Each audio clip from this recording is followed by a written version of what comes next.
6000 ரூபாய் நிவாரணம் வழங்கும் திட்டத்தை ஞாயிற்றுக்கிழமை தொடங்கி வைக்கிறார் முதலமைச்சர் மு க ஸ்டாலின். சென்னை வேளச்சேரியில் உள்ள நியாய விலைக் கடையில் வழங்குகிறார்.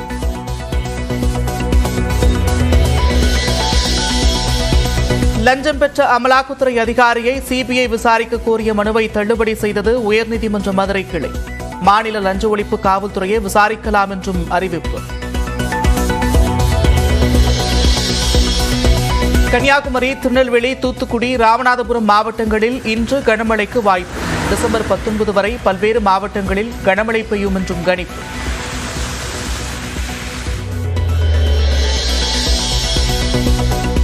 ராமநாதபுரம், புதுக்கோட்டை, தூத்துக்குடி மற்றும் சிவகங்கை மாவட்டங்களுக்கு நாளை ஆரஞ்சு அலர்ட். கடலூர், மயிலாடுதுறை, திருவாரூர், தஞ்சை உள்ளிட்ட 10 மாவட்டங்களில் நாளை மறுதினம் மிக கனமழைக்கு வாய்ப்பு.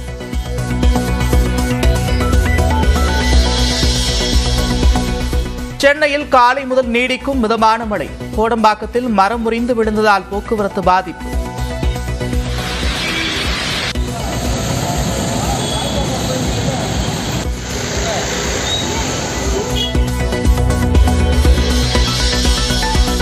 சென்னை எண்ணூரில் கொட்டி தீர்த்த கனமழை. கொசஸ்தலை ஆற்றின் முகத்வார பகுதியில் கடல் சீற்றம்.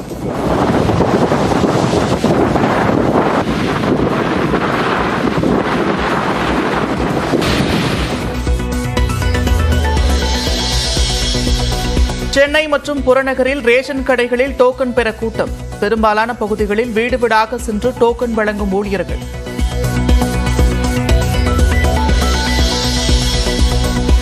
அரசு ஊழியர்கள், ரேஷன் அட்டை இல்லாதோரும் வெள்ள நிவாரணத்திற்கு விண்ணப்பிக்க படிவம். துணிகள், உடைமைகள் பாதிக்கப்பட்டிருப்பதாக கையெழுத்திட்டு ரேஷன் கடையில் அளிக்க வேண்டும்.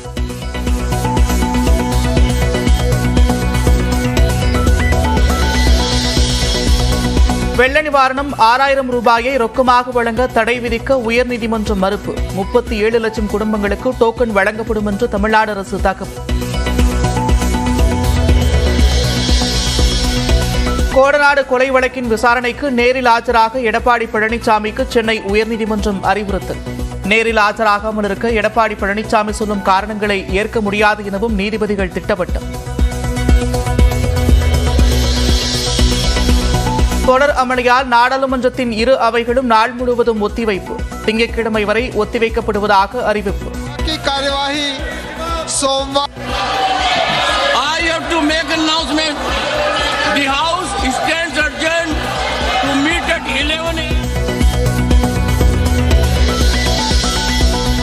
சேலம் மாடம் தியேட்டர் இடத்தை அரசு கேட்பதாக வரும் தகவல்கள் தவறானவை என்று அமைச்சர் ஏவாவேலு விளக்கம்.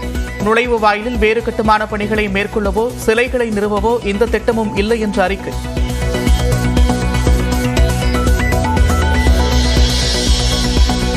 முகூர்த்த தினமான நேற்று ஒரே நாளில் பத்திரப்பதிவுகள் மூலம் அரசுக்கு 192 கோடி ரூபாய் வருவாய். கூடுதல் டோக்கன்கள் விநியோகம் செய்யப்பட்ட நிலையில் 22,060 ஆவணங்கள் பதிவு.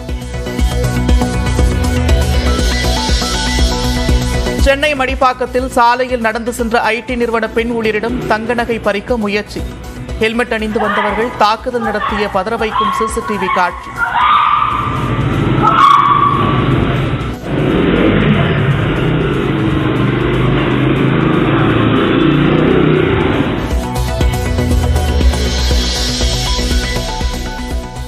ஏழு ஆண்டுகளுக்கு பிறகு சென்னை உயர்நீதிமன்ற வழக்கறிஞர் சங்கத்திற்கு நடைபெற்ற தேர்தல் நிறைவு. மாலை 6 மணி முதல் வாக்குகள் எண்ணப்படுகின்றன.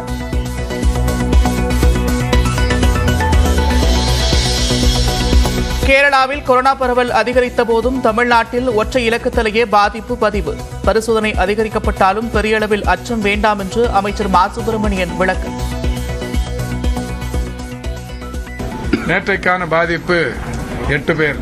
இது இந்த ஓரிலக்க பாதிப்பு என்பது தொடர்ச்சியாகவே ஒரு 6-7 மாத காலமாக இருந்து வருகிறது. எனவே இதில் பெரிய அளவில் பயப்பட வேண்டிய அவசியமில்லை.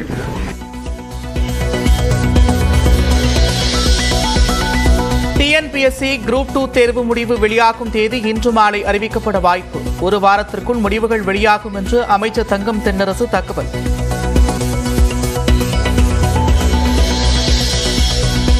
சென்னை அருகே எண்ணூரில் ஆற்றில் கிடந்த எண்ணெய் கழிவுகளை அகற்றும் பணி 5ஆம் நாளாக தீவிரம்.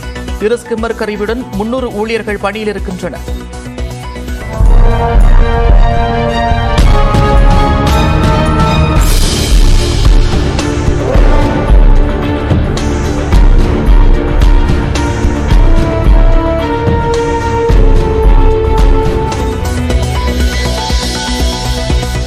தான் சூதாட்டத்தில் ஈடுபட்டதாக அவமதிக்கும் விதத்தில் பேசிய தோனி தொடர்ந்த வழக்கு.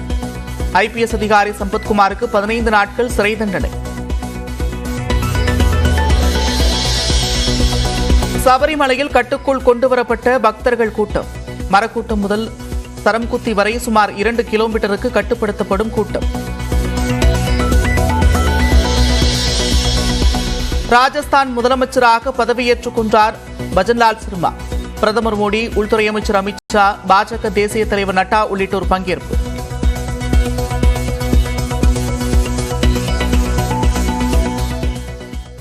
திருவாரூர் அரசு மருத்துவக் கல்லூரி மருத்துவமனையில் 4 நபர்களுக்கு பன்றிக் காய்ச்சல் உறுதி செய்யப்பட்டிருக்கிறது. இது தொடர்பான கூடுதல் விவரங்களோடு இணைக்கிறார் செய்தியாளர் ராஜசேகர். விவரங்கள். நந்தா, திருவாரூர் அரசு மருத்துவக் கல்லூரி மருத்துவமனையில் திருவாரூர், நாகப்பட்டினம் சேர்ந்த மக்கள் நாள்தோறும் 1000க்கும் மேற்பட்டோர் வெளிநோயாளிகளாக சிகிச்சை பெற்று செய்கின்றனர். இந்த நிலையில கடந்த சில தினங்களாக காய்ச்சலால் பாதிக்கப்படுபவர்களின் எண்ணிக்கை உயர்ந்து வருகிறது. குறிப்பாக திருவாரூர் அரசு மருத்துவக் கல்லூரி மருத்துவமனையில 35 பேர் காய்ச்சல் காரணமாக அனுமதிக்கப்பட்டு சிகிச்சை பெற்று வருகிறார்கள். இதுல 4 நபர்களுக்கு பன்றிக் காய்ச்சல் என்பது உறுதி செய்யப்பட்டிருக்கிறது. இதுல 65 வயது மூதாட்டி ஒருவர் அவசர சிகிச்சை பிரிவில் வைக்கப்பட்டு அவருக்கு தீவிர சிகிச்சை என்பது மருத்துவர்களால் அளிக்கப்பட்டு வருகிறது. மேலும் பாத்தீங்கன்னா, மன்னார்குடி அரசு மருத்துவமனையில சிகிச்சை பெற்று வந்த ஒரு நபருக்கு கொரோனா தொற்று என்பது உறுதி செய்யப்பட்டிருக்கிறது. அவர் அங்கிருந்து பரிந்துரை செய்யப்பட்டு தற்பொழுது திருவாரூர் அரசு மருத்துவக் கல்லூரி மருத்துவமனையில் அனுமதிக்கப்பட்டு அவருக்கும் சிகிச்சை என்பது அளிக்கப்பட்டு வருகிறது. குறிப்பாக திருவாரூர் அரசு மருத்துவக் கல்லூரி மருத்துவமனையில சிகிச்சைக்கு என்பது தனி பிரிவு என்பது தொடங்கப்பட்டிருக்கிறது. இதுல பாத்தீங்கன்னா, குழந்தைகளுக்கு என தனிப்பிரிவு, பெரியவர்களுக்கு என தனிப்பிரிவு என்பது தொடங்கப்பட்டு அங்கு 24 மணி நேரமும் மருத்துவர்களோட கண்காணிப்புல நோயாளிகள் சிகிச்சை அளிக்கப்பட்டு வருகிறது. இது குறித்து கல்லூரியோட முதல்வர் ஜோசப் ராஜிடம் கேட்டபொழுது அவர் 4 நபர்களும் பன்றிக் காய்ச்சல் ஏற்பட்டுள்ள 4 நபர்களும் நல்ல முறையில் இருந்து வருகிறார்கள். அவர்களுக்கு எந்தவித ஆபத்தும் இல்லை. அதே போன்று கொரோனா தொற்றின் காரணமாக மன்னார்குடியிலிருந்து ஒரு நபர் தற்பொழுதுதான் வந்திருக்கிறார்கள். அவருக்கும் மருத்துவர்கள் சிகிச்சை அளித்து வருகிறார்கள். தற்பொழுது அந்த H1N1 சொல்லக்கூடிய பன்றிக் காய்ச்சலுக்கு உரிய மருந்துகள் நம்ம திருவாரூர் அரசு மருத்துவக் கல்லூரி மருத்துவமனையில போதிய அளவு இருந்து வருவதால் நோயாளிகளுக்கு எந்தவித பயமும் தேவையில்லை, அச்சமும் தேவையில்லை. காய்ச்சல் காரணமாக அதற்கு அறிகுறிகள் எதுவும் தெரிந்தால் அருகில் உள்ள அரசு மருத்துவமனைக்கு சென்று உடனடியாக சிகிச்சை பெற வேண்டும் எனவும் கல்லூரி முதல்வர் ஜோசப் ராஜ் தெரிவிச்சிருக்காங்க. நந்தா. நன்றி ராஜசேகர், விரிவான விவரங்களுக்கு. மழை வெள்ளத்தால் பாதிக்கப்பட்டவர்களுக்கு 6000 ரூபாய் நிவாரணம் வழங்கும் திட்டத்தை முதலமைச்சர் மு க ஸ்டாலின் சென்னை வேளச்சேரியில் நாளை மறுதினம் தொடங்கி வைக்கிறார். மிக்ஜாம் புயலின் தாக்கம் காரணமாக பெய்த பெருமழையால் சென்னையின் பல்வேறு பகுதிகளில் மழைநீர் தேங்கியது. திருவள்ளூர், காஞ்சிபுரம், செங்கல்பட்டு மாவட்டங்களில் வெள்ள பாதிப்பு ஏற்பட்டது.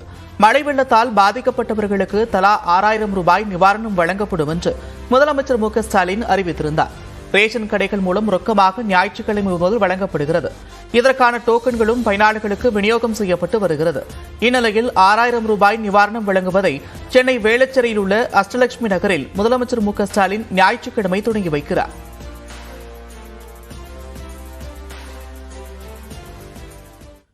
சென்னை மற்றும் புறநகர் பகுதிகளில் மழை நிவாரணத் தொகை 6000 பெறுவதற்கான டோக்கன் வீடு வீடாக வழங்கப்படுகிறது. சில இடங்களில் ரேஷன் கடைகளில் தருவதால் அங்கு கூட்டம் அலைமோதியது. மிக்ஜாம் புயல் காரணமாக கடந்த டிசம்பர் 4ஆம் தேதி பெய்த கனமழையின் காரணமாக சென்னை, திருவள்ளூர், காஞ்சிபுரம், செங்கல்பட்டு மாவட்டங்களில் வெள்ளப்பெருக்கு ஏற்பட்டது. சாலைகள் மற்றும் வீடுகளுக்குள் வெள்ளம் புகுந்ததால் மக்கள் கடும் சிரமத்திற்கு ஆளாக்கினர். இப்படி மழையால் பாதிக்கப்பட்ட மக்களுக்கு நிவாரணத் தொகையாக 6000 ரூபாய் வழங்கப்படும் என்று தமிழ்நாடு அரசு அறிவித்திருந்தது. இந்த தொகை நாளை மறுநாள் ரேஷன் கடைகள் மூலம் ரொக்கமாக வழங்கப்பட உள்ளது. இதற்கான டோக்கன் விநியோகம் இன்றும் நாளையும் நடைபெறுகிறது. சென்னையில் பல இடங்களில் வீடு வீடாக சென்று டோக்கன்கள் விநியோகிக்கப்பட்டு வருகின்றன. அதே நேரத்தில் சில இடங்களில் ரேஷன் கடைகளில் தரப்படுகிறது. அங்கெல்லாம் மக்கள் நீண்ட வரிசையில் நின்று டோக்கன்களை பெற்று செல்கின்றனர். தேனாம்பேட்டையில் உள்ள ரேஷன் கடையில் மக்கள் குவிந்ததால் கூடுதல் டேபிள்கள் அமைத்து ரேஷன் கடை பணியாளர்கள் பட்டியலில் உள்ளவர்களுக்கு மட்டும் டோக்கன்களை விநியோகம் செய்தனர். இதனை ஏராளமான மக்கள் நீண்ட வரிசையில் காத்திருந்து பெற்று சென்றனர்.